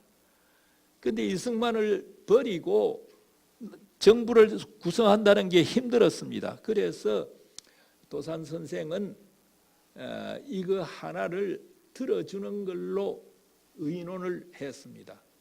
의논을 해가지고 헌법을 대통령제로 이렇게 만들었습니다. 만들고 이승만이 결의에 의해서 대통령이 되도록 그렇게 만들었습니다. 이때 다른 여러 사람들이 도산 선생이 이렇게 애쓰는 걸 보았습니다. 그러니까 상해 임시정부 내무총장으로서 그리고 한성정부에서는 노동국 총판입니다. 도산 선생이. 그러나 지금 이쪽에서 내무총장으로서 새 임시정부를 합치기 위해서 노력하고 이승만을 그러니까 개헌을 해서 이승만은 대통령이 되도록 그렇게 만드니까 옆에 같이 일하는 사람들이 너무 안 됐습니다. 그래서 도산 선생 보고 당신은 노동국 총판으로 그렇게 있지 말고 그다음에 당신도 무슨 강요가 하나 되시오. 이렇게 얘기를 했습니다. 왜 이 말을 하느냐 하면은 당시에 이 임시정부의 정통은 한성정부의 정통을 받는 걸로 했습니다. 그리고 블라디보스토크 이 연해주에 있는 정부는 국민의회 정부이니까 이것은 임시의정원에 기속을 시켰습니다. 그리고 본부는 상해에 두는 걸로 이렇게 임시정부를 통합을 했습니다. 했기 때문에 자기는 임시정부 상해 임시정부의 내무총장 이 직을 가지고 거기에 들어갈 수가 없어요. 들어간다면은 한성정부의 노동국 총판 이걸 가지고 들어가요. 그러니까 국장급이라 이거죠. 그래서 옆에서 보니까 당신 그렇게 수고를 많이 하고 그랬는데 강요도 안 되고 그렇게 해서는 되느냐? 당신도 한 자리 해라. 그럴 적에 도산 선생이 아주 만류를 합니다. 이 되도록 하려면은 우남 이상망이죠. 이승만의 요구만 듣고 그 선에서 더 나가서는 안 된다. 이렇게 그는 살을 버리고 공을 세우는 이런 일을 그가 했습니다. 그 뒤에 임시정부가 출발하고 난 뒤에 이승만이 한 6개월 정도 와 있다가 하와이로 다시 돌아가고 임시정부 내분이 일어납니다. 임시정부 이걸 다시 개조하기 위해서 국민대표자 회의를 열고 했지만은 도산 선생이 그 지금 도도한 물결을 헤쳐나가지를 못했습니다. 그래서 다시 1923년경에 본국으로 돌아가게 그렇게 본국이 아니라 죄송합니다. 미국으로 다시 가족들한테 돌아가게 되었습니다. 돌아가서 그는 교회를 중심으로 해서 강연을 굉장히 많이 합니다. 많이 하면서 지금 쓰러져 가고 힘이 없어져 가는 임시정부를 중심으로 해서 민족 운동을 더 재치 있게 해야 된다. 열심히 해야 된다 하는 얘기를 많이 하게 되었습니다. 그러다가 1930년이 못 돼 가지고 조금 제가 1926년 6년부터 다시 중국으로 나와서 중국에서 이제 독립운동을 하려고 했습니다. 이 도착한 것이 26년, 그러니까 미국에 가서 1년 6개월 체제하고 난 뒤에 1926년 4월에 홍콩에 도착하게 됐습니다. 여기 와서는 임시정부에 대해서 주력하는 것보다는 자기가 세운 흥사당과 그 다음에 대한인국민의 여기 시베리아 총회, 극동총회가 있으니까 이걸 통해서 주력을 하면서 독립운동에 힘을 쓰게 그렇게 되었습니다. 그러다가 상해에 있는 동안에 1932년 4월 29일 날 윤봉길 의사의 그 의거가 있습니다. 홍구공원 의거가 있었습니다. 이날 아침에 우리 백범 김구 선생의 글을 보면은 이날 아침에 도산 선생에게 편지를 보냈다는 겁니다. 오늘 상해에서 무슨 일이 있을 것 같으니까 집 밖에 나가지 말아라. 이런 부탁을 했다고 백범 일지에 보면 그게 적혀져 있습니다. 그러나 도산 선생은 그날 자기와 어느 청년과 약속을 했습니다. 그 청년, 한인 청년이 한인 운동, 그 무슨 축구 시합 같은 그런 운동회를 만드는데 거기에 돈이 좀 필요하다 해가지고 돈을 주기로 약속을 한 날입니다. 그래서 아침에 백범 김구 선생으로부터 연락이 왔음에도 불구하고 그 약속을 뿌리칠 수가 없어가지고 나갔습니다. 나갔는데 홍구공원 사건이 터지고 그 다음에 프랑스 조계 안에서도 일본 사람들이 들어와 가지고 이제 막 사람을 잡기 시작했습니다. 이때 도산 선생이 잡히게 되었습니다. 잡혀가게 되고 그 다음에 본국으로 돌아와서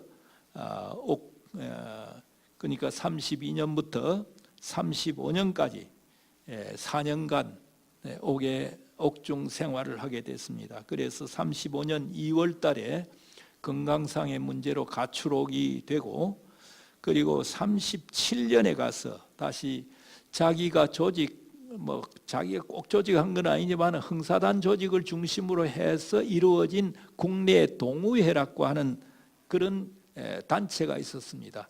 동우회 단체에 연루돼 가지고 다시 옥에 들어갑니다. 서대문 감옥에 수감되었다가 너무 건강이 악화돼 가지고 이해 37년 12월에 병보석을 받아서 지금 서울대학병원에 입원을 했습니다. 입원을 했지만은 결국 3월 10일 날 38년 3월 10일 날 향년 60세로 해서 서거하게 되었습니다.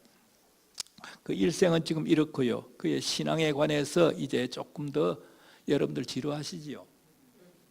지루하시지만 조금만 더 이게 이제 그의 신앙의 본질 같은 것이 좀 나오니까 조금 더 생각. 보석이 대가 나와 있을 적에 선천 북교에 백영엽이라고 하는 목사님이 도산 선생을 모셨습니다. 모셔가지고 며칠 같이 있었는데 그때 백영엽 선생 기록입니다. 36년 이른 봄 내가 선천읍 북교의 목사로 재직하고 있을 때 일이다. 아침에 일어나신 후 의복을 정제하게 입으시고 꿇어 앉으시면서 백 목사 나와 같이 기도드립시다 라고 말씀을 하셔서 나는 즉시 선생님 옆에 가까이 가서 꿇어 앉았다. 선생님은 다음과 같이 경건한 자세로서 침통한 의지로 기도를 하셨다. 하나님 저는 죄인이로소이다. 우리 동포 특히 우리 젊은이들이 이렇듯이 저를 사랑하고 지게 기대를 두는데 저는 한 것이 없습니다. 이 국가 이 민족을 위한 성의와 노력이 너무 부족하옵니다. 저는 죄인이로소이다. 하나님 용서하여 주시옵소서. 이렇게 기도하시면서 선생님의 두 눈에서 눈물이 떨어져 방바닥을 적시는 소리를 들었다. 나는 이 기도, 이 모습을 보고 들을 때 내 마음은 너무도 감격해서 울음이 터져 나왔다. 이렇게 말했습니다.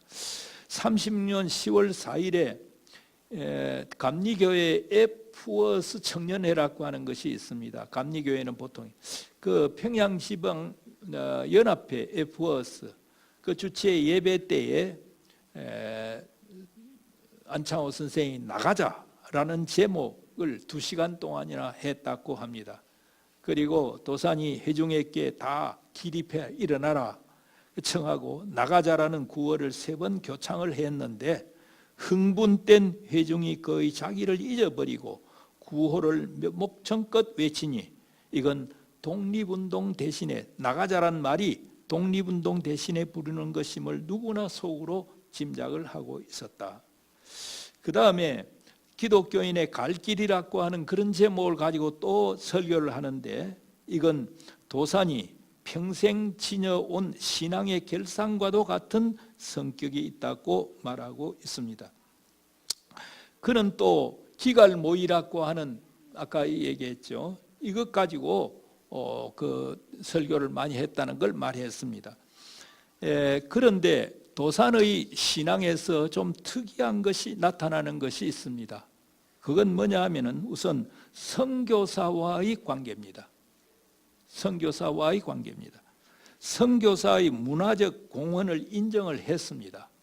그러나 선교사들이 한국의 민족적 현실을 무시하고 내세만을 강조하는 그런 가르침과 그 다음에 한국 사람을 대해서 우민 정책을 하는 것, 이건 아주 비판적으로 보았습니다. 굉장히 신랄하게, 그러니까 한국 사람을 야만시하고 한국 기독교인들을 독립운동 소리만 해도 이건 출교를 시키는 그런 선교사들의 자세에 대해서는 도산 선생이 굉장히 비판적이었다 이렇게 말합니다.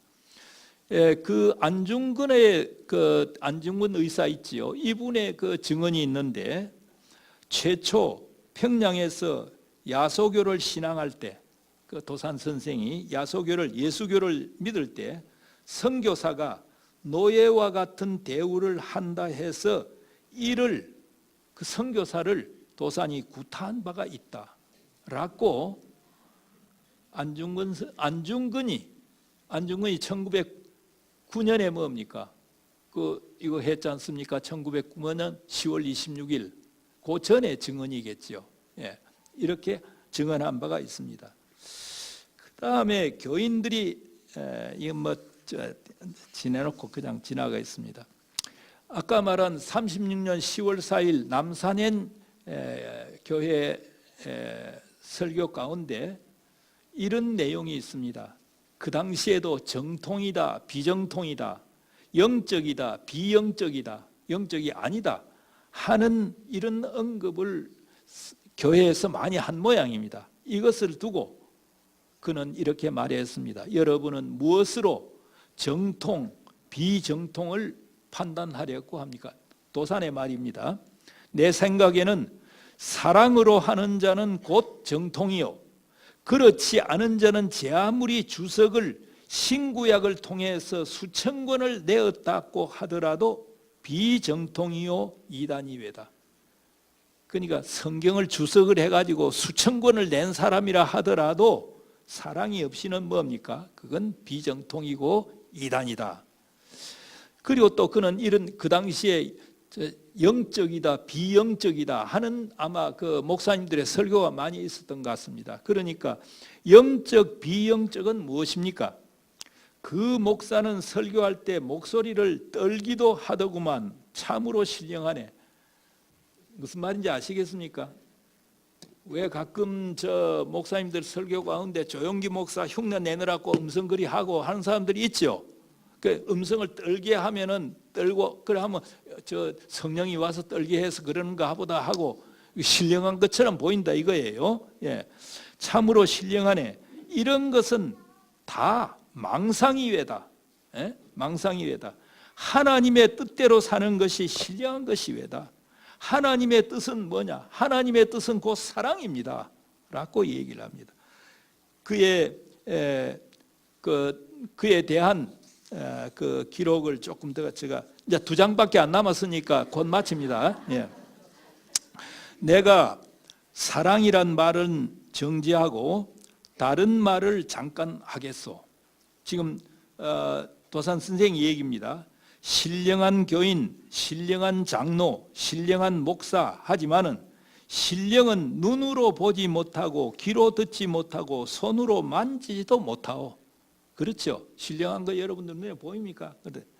그러면 신령이 어떤 것을 이루며 하나님이 내 속에 있음을 이루며 하나님이 내 속에 있다는 것은 나의 신과 나의 혼과 하나님의 신이 서로 영으로 통하는 것, 영통하여지는 것이다.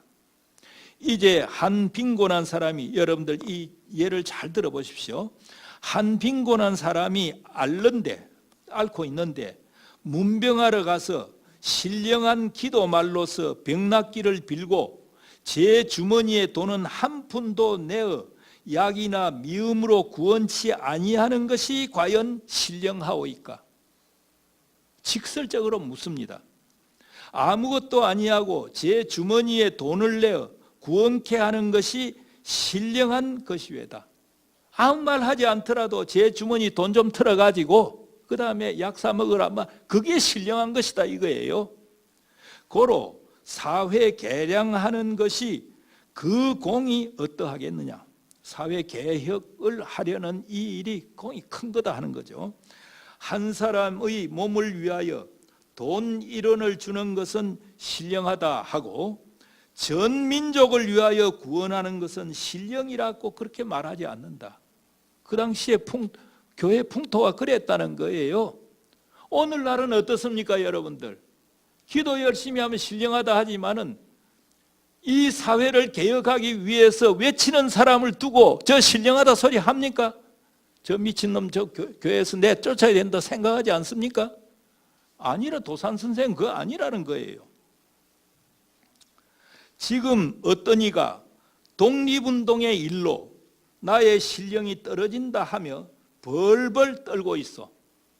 왜? 목사님들이 그렇게 훈련을 시켰기 때문에. 독립운동 한다 하면 너 신령하지 않아, 교회에서 나가, 이런 식으로 하니까 자기 독립운동하는 사람이 내가 신령하지 못하다 해가지고 벌벌 떨고 있다 이 말이에요. 예. 지금 독립운동을 위하여 힘을 많이 쓰는 이는 참 진정한 신령한 것이요. 도산 선생의 얘기입니다. 이제 죽고 살랴 아슬아슬한 이때 금전과 생명을 희생하는 자라야, 독립운동을 위해서 희생하는 자라야 오직 신령한 교인이외다. 도산 선생의 얘기입니다. 이 금반지, 그때 연보를 하는데 금반지가 아마 무슨 다른 목적으로 나온 모양입니다. 이 금반지, 이 폐물 등을 이렇게 보여주면서 이 금반지 끼던 여자들이 진정한 신령한 사람이외다. 왜? 금반지를 바쳐서 독립운동하라 뭘 하라 했기 때문에. 이것을 보낼 때 자기의 이름도 말하지 않았어. 이 금반지를 보내면서 자기 이름도 말하지 않았어. 이 여자들은 아무 희망도 없고 아무 요구도 없었어. 지금 이 여자들이 깊은 방 속에서 진정한 마음으로 기도하고 있어. 이번에 큰 일을 누가 하려? 우리 교인이 할 일이요. 2천만을 건지는 일을 신령이라 아니하면 그것은 허위요, 거짓이요. 2천만을 건지는 이 일이 뭡니까? 신령한 일이다 라고 얘기를 했다는 것입니다. 이제 한 장 남았으니까 조금만 참아주세요. 1936년 10월 4일 평양 남산현 교회에 그의 마지막 설교가 있습니다. 그러고 난 뒤에 얼마 안 돼서 이제 12월 달에 입원하고 그렇게 되죠. 기독교인의 갈 길, 이런 제목으로 설교에서 가장 강조한 것이 뭐냐? 사랑하라는 것이었습니다. 아까 맨 앞에 사랑을 강조하는 전영택 목사의 글을 제가 인용을 했습니다마는 그의 신앙과 관련해서 다시 조금 사랑 강조하는 걸 보겠습니다. 우리 그리스도 교인은 민중의 성각자가 되어서 먼저 실천적 사랑의 생활을 하고 모든 방면에 나아가고 새로워져서 이 강산에 천국을 세우도록 용진해 나아가는 존재들이다. 따라서 민족의 현실을 외면하고, 이건 저희 얘기입니다. 민족의 현실을 외면하고 예수 믿고 천당 가겠다는 내세 위주의 그런 신앙이 아니었습니다. 그 당시에 도산 선생의 신앙은, 그런 점에서 도산의 신앙은 그 같은 시대를 살아갔던 기독 신자, 그들이 선교사든 한국인이든 간에 그들에게는 외방인처럼, 그 당시로서는 이 예수 믿는 사람 아니다라고 할 점, 외방인처럼 보였을 것이다 라고 생각합니다. 자, 도산을 이렇게 평가할 수 있다면 우리는 한국 기독교사의, 이건 이제 저희 얘기입니다, 흐르는 또 하나의 신앙 맥락, 맨 처음에 제가 이 얘기를 했습니다. 발견하게 됩니다. 기독교를 종교의 영역 안에 가둬두지 않고 사회로 끄집어내어서 사회적 에너지로 활용하려는 일단의 신앙적 맥락이 있었다는 것입니다. 도산 안창호 선생을 비롯해서 백범 김구, 남강 이승훈, 고당 조만식, 일가 김용기, 성상 장기려 박사 등으로 맥락 지어지는 기독교 사회 민족운동의 맥락이라고 할 것입니다. 그들은 기독교적 가치관과 신앙을 수용하여 그것을 토대로 해서 한국 사회와 민족 속에 파고들어 사회개혁과 민족운동의 에너지로 활용하려 했습니다. 도산 안창호 선생은 한국 기독교사에서 발견되는 이 같은 신앙 맥락의 출발점에 서 있다라고 말할 수 있습니다. 이제 결론을 말씀드리겠습니다. 도산 선생은 독립운동을 그렇게 오래 했지만은 인간적인 약점이 전혀 없었던 분입니다. 스캔들이 전혀 없었던 분입니다. 스캔들이 주로 어디서 나타납니까? 크게 두 가지 나지 세 가지. 하나는 돈 문제죠. 하나는 이성 문제입니다. 또 하나는 그 명예, 직위와 관련된 게 있습니다. 도산 선생은 거기에 대해서 하나도 부끄러운 것이 없습니다. 도산 선생에게 미주에서 독립운동하라고 돈을 많이 모아주었습니다. 왜? 그분을 믿을 수 있었기 때문에 그렇습니다. 6,000불, 지금은 돈 얼마 안 되는 것 같지만은 1919년에 6,000불 같으면 지금에 아마 수억 달러가 될지 모르겠습니다. 하여튼 그렇게 큰 돈이지만은 믿고 다 내줄 수가 있었습니다. 돈 문제 그랬습니다. 여성과 관련해서 상해에서 에피소드가 있습니다. 하루 저녁에 어느 여성이 그 방에 들어왔어요. 침실로 들어왔어요. 도산 선생이 그 여성을 그러니까 달래가지고 나가도록, 몇 시간이 걸렸는지는 모르겠지만 나가도록 그렇게 만들었다는 그런 일화가 있습니다. 명예와 관련해서는 아까 이승만은 대통령을 추구했지만은 자기는 한성정부에서 자리매겼던 노동국 총판 국장급에 자기는 있겠다. 상해 임시정부에서는 내무총장이에요. 그러면 내무부 장관입니다. 그거 마다하고 그렇게 했습니다. 그 다음에 정직의 힘을 바탕으로 그 조직적인 힘을 그는 키워갔는데, 여기에 대해서는 지금 쭉 얘기를 했고요. 그는, 도산 선생은 아주 이론가입니다. 흥사단 조직하고 대한민국민의 조직하고 연설하는 거 이거 보면은 굉장한 이론가입니다. 이론가가 그 다음에 그 사상을 그냥 공허하게 내던지는 게 아니라 그거를 조직화시켰습니다. 이게 중요합니다. 흔히 사상은 좋은데 그걸 주워 담아가지고 이 조직을 못하는 그런 사람들이 많이 있습니다. 이 조직가입니다. 그리고 그 조직가는 실제로 어떤 독립운동 그 조직을 만들 적에도 아주 섬세하게 이분은 설계를 했습니다. 그리고 그러면서도 설득을 아주 잘했습니다. 이게 이론가고 조직가인데 그걸 가지고 자기 이론과 조직 그걸 다른 사람을 설득시켜서 따라오도록 만들었습니다. 그가 굉장한 웅변가라고 제가 얘기했죠. 그것도 그 하나입니다. 에피소드 하나 말씀을 드리겠습니다. 중국에서 그날 저녁에 어느 날 저녁에 연설을 하기로 되어 있었습니다. 독립운동 단체를 모아놓고 그런데 도산 선생을 모시러 저녁에 가니까 도산 선생이 불 밑에서 그 다음에 방 안에서 어슬렁어슬렁 걸어가면서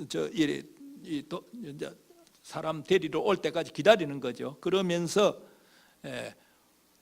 경상도 말로 궁시렁궁시렁 하고 있더라는 거예요. 이리 돌아다니면서 뭐라고 얘기하고 뭐라고.